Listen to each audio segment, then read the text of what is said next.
سورہ بقرہ آیت نمبر 43۔ اعوذ باللہ من الشیطان الرجیم، بسم اللہ الرحمن الرحیم، وَأَقِيمُوا الصَّلَاةَ وَآتُوا الزَّكَاةَ وَارْكَعُوا مَعَ الرَّاكِعِينَ أَتَأْمُرُونَ النَّاسَ بِالْبِرِّ وَتَنْسَوْنَ أَنفُسَكُمْ وَأَنْتُمْ تَتْلُونَ الْكِتَابَ أَفَلَا تَعْقِلُونَ وَاسْتَعِينُوا بِالصَّبْرِ وَالصَّلَاةِ وَإِنَّهَا لَكَبِيرَةٌ إِلَّا عَلَى الْخَاشِعِينَ الَّذِينَ يَظُنُّونَ أَنَّهُم مُّلَاقُو رَبِّهِمْ وَأَنَّهُمْ إِلَيْهِ راجعون۔ صدق اللہ العظیم۔ وَأَقِيمُوا الصَّلَاةَ، اور نماز قائم کرو، وَآتُوا الزَّكَاةَ، اور زکوٰۃ ادا کرو، وَارْكَعُوا مَعَ الرَّاكِعِينَ، اور جھکو نماز میں جھکنے والوں کے ساتھ، یا رکوع کرو نماز میں رکوع کرنے والوں کے ساتھ۔ أَتَأْمُرُونَ النَّاسَ بِالْبِرِّ، کیا تم لوگوں کو حکم کرتے ہو نیکی کا، وَتَنْسَوْنَ أَنفُسَكُمْ، اور اپنے آپ کو بھول جاتے ہو، وَأَنْتُمْ تَتْلُونَ الْكِتَابَ، حالانکہ تم تو کتاب پڑھتے ہو، أَفَلَا تَعْقِلُونَ، کیا تم سمجھتے نہیں ہو، پھر کیوں نہیں سوچتے، وَاسْتَعِينُوا بِالصَّبْرِ وَالصَّلَاةِ، اور اللہ کی مدد حاصل کرو صبر اور نماز کے ذریعے، وَإِنَّهَا لَكَبِيرَةٌ، اور البتہ یہ بھاری ہے، مشکل ہے، إِلَّا عَلَى الْخَاشِعِينَ، مگر عاجز لوگوں پر، عاجز لوگوں کے لیے، یعنی یہ چیز جو بھاری ہے لیکن عاجز لوگوں کے لیے یہ چیز بھاری نہیں ہے۔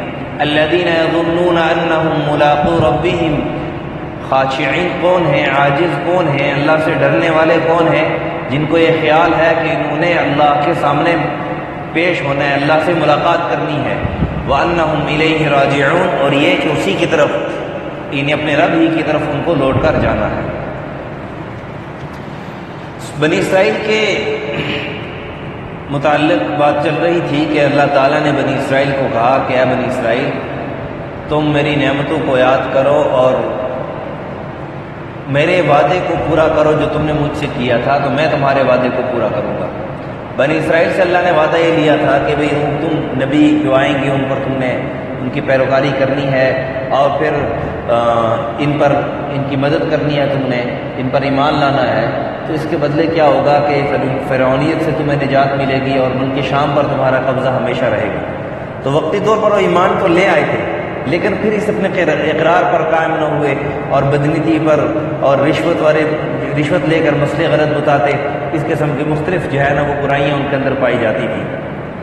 بہرحال اللہ تعالیٰ نے ان سے یہ کہہ دیا کہ دیکھو کہ تم اس کتاب کے پہلے کافر ہونے والے، پہلے انکار کرنے والے مت بنو، یعنی گناہ کی جو بدی ہے، برائی ہے، اس کی جڑ مت بنو، برائی کو شروع کرنے والے مت بنو۔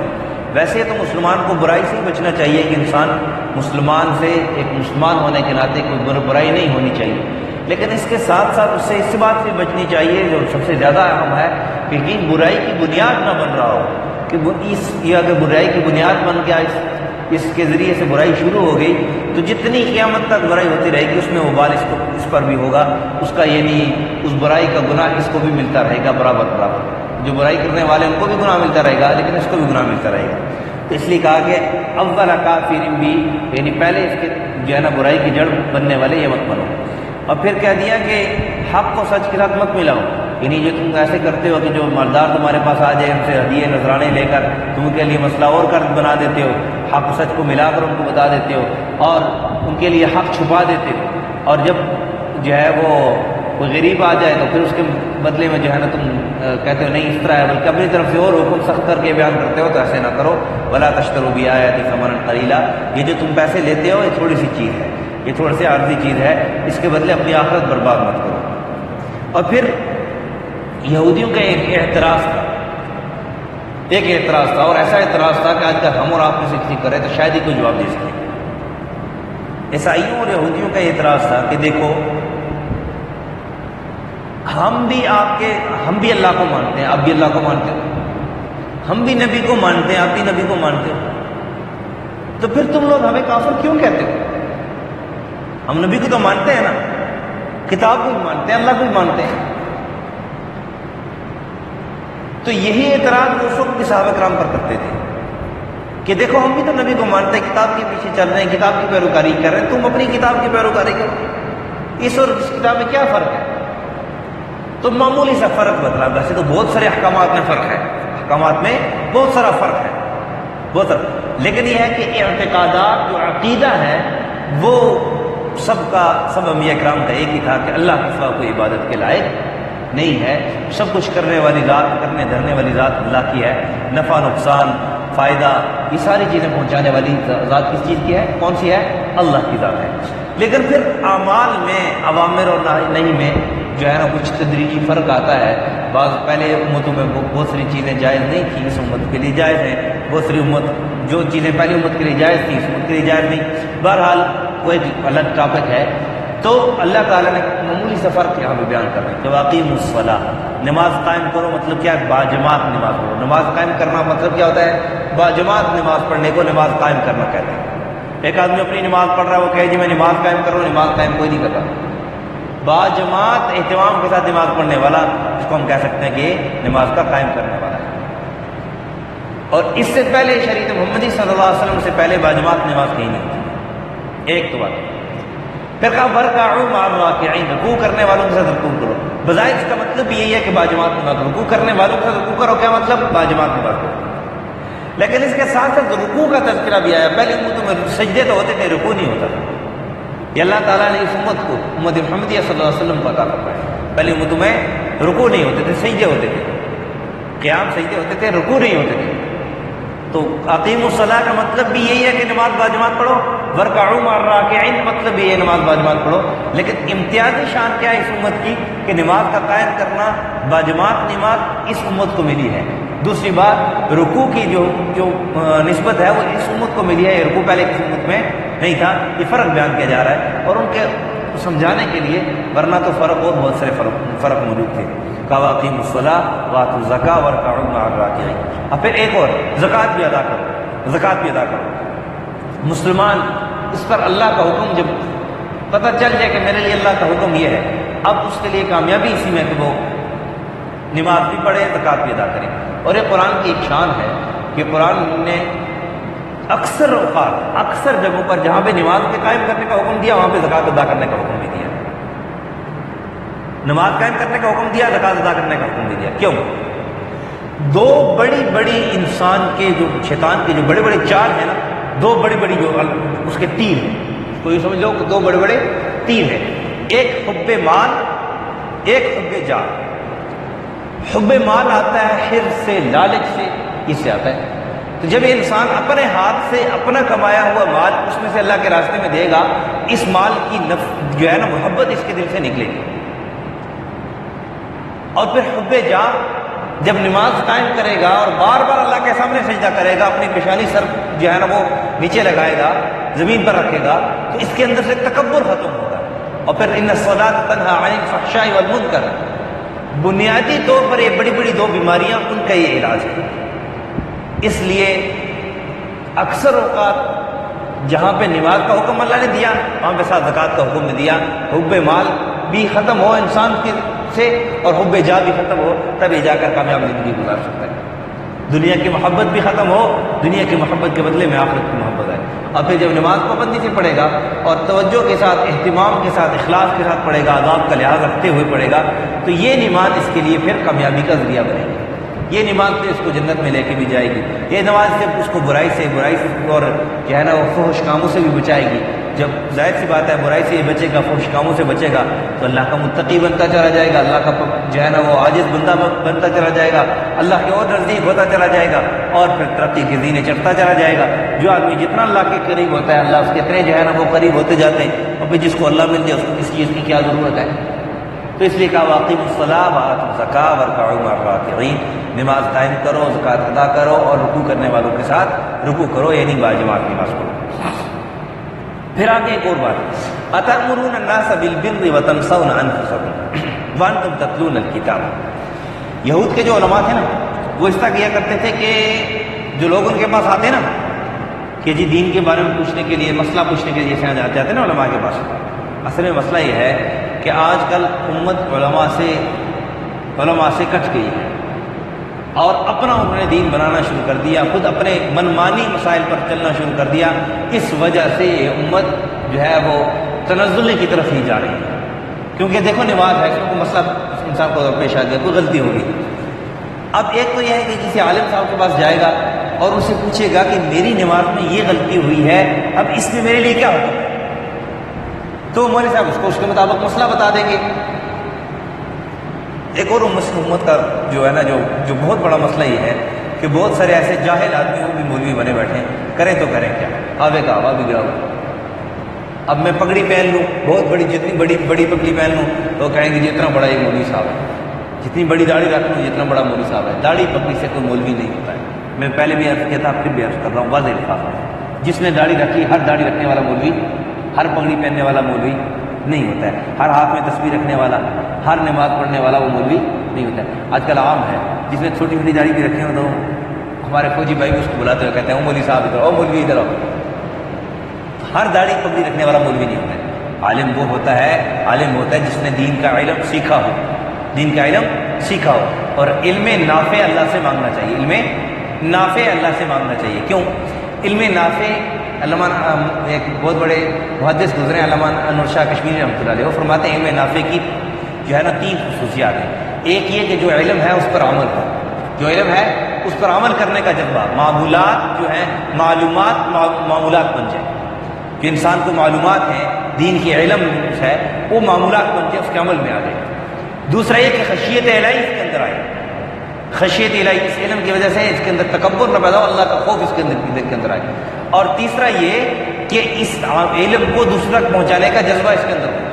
بہرحال یہ ہے کہ لوگ علماء کے پاس مسئلے پوچھنے آتے کہ دیکھو ایک نبی آیا ہے اور یہ اس طرح نبوت کا دعویٰ کر رہا ہے اور اس طرح یہ کہہ رہا ہے کہ ہماری مجھ پہ کتاب نازل ہوئی ہے، تو ہم کیا کریں؟ دیکھو ہمیں بتاؤ ہم کیا کریں.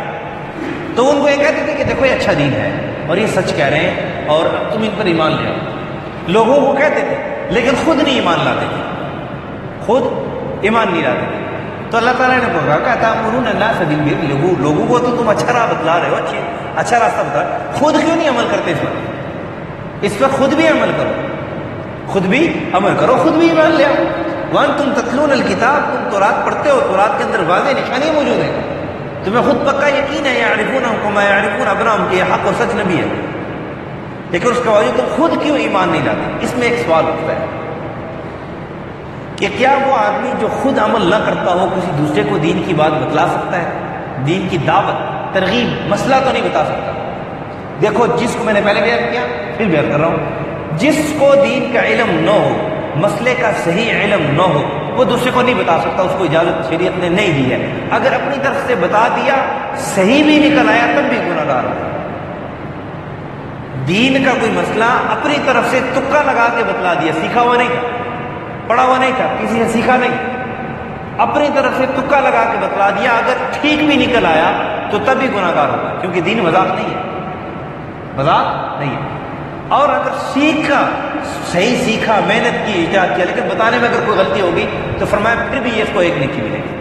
کیوں؟ اس نے پہلے محنت کی ہے، کوشش کی ہے، اپنی جان بوجھ کے غلط نہیں بتا، اپنی طرف سے پوری کوشش کی ہے، سیکھا ہے، اس کے بعد بتا.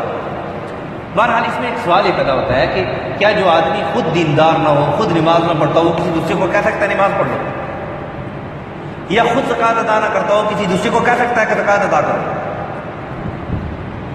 تو اس حد میں جو اللہ کہہ رہے ہیں کہ تأمرون الناس بالبر وتنسون انفسکم، اپنے آپ کو بھول جاتے ہو.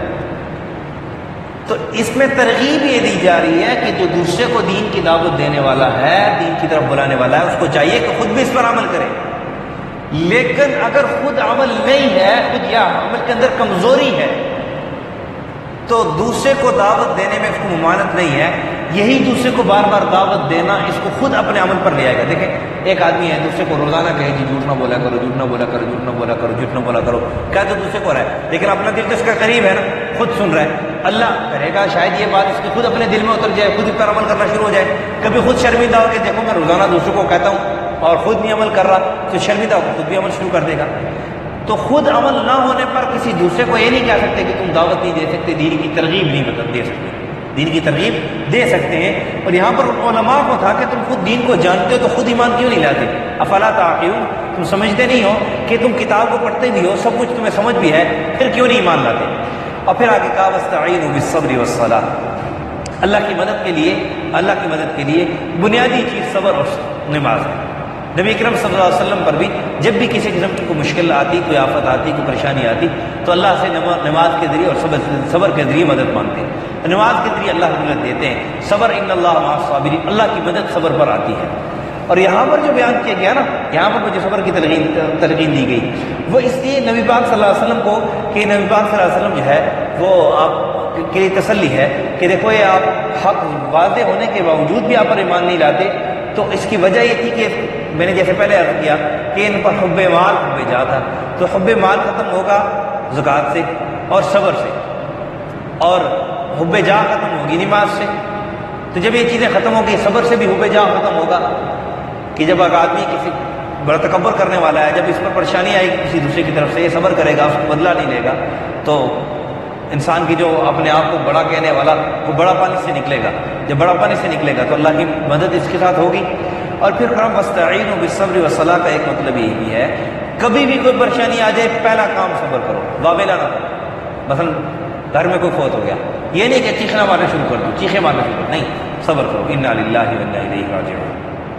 اور پھر اس کے بعد اللہ سے مدد، کوئی پریشانی ہوگی اللہ سے مدد مانگو نماز کے ذریعے، نماز پڑھو، حدیث میں آتا ہے جس کا مفہوم ہے جو آدمی ترمذی شریف کی غالباً حدیث ہے، جو آدمی 2 رکعت نماز اس طریقے سے پڑھے کہ نماز میں اس کی توجہ کہیں ادھر ادھر نہ جائے، اور اس کے بعد یہ دعا ہے لا الہ الا اللہ الحلیم الکریم سبحان اللہ رب العرش العظیم اسألک موجبات رحمتک وعزائم مغفرتک والسلامة من كل اثم والغنیمة من كل بر لا تدع لي ذنبا الا غفرته ولا هما الا فرجته ولا حاجة هي لك رضا الا قضيتها يا ارحم الراحمین۔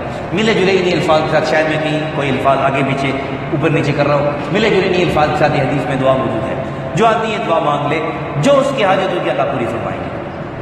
نماز کے ذریعے اللہ رب العزت، یہ ایک الگ موضوع ہے، انشاءاللہ پھر کبھی اس موضوع پر بات ہوگی کہ نماز کے ذریعے اللہ بڑے سے بڑے مسئلے حل فرماتے ہیں۔ اور نبی اکرم صلی اللہ علیہ وسلم کی مبارک عادت یہ تھی، بڑے سے بڑا مسئلہ ہو جاتا نماز پر متوجہ ہو جاتے اور اللہ سے مانگتے، اللہ کی مدد آ جاتی تھی۔ پھر فرمایا کہ یہ نماز کے ذریعے مدد مانگنا اور صبر کرنا، یہ جو ہے نا یہ وہ کر سکتا ہے جس کے دل میں اللہ کا خوف ہوگا، جس کے دل میں اللہ کا خوف، اللہ کا ڈر ہوگا۔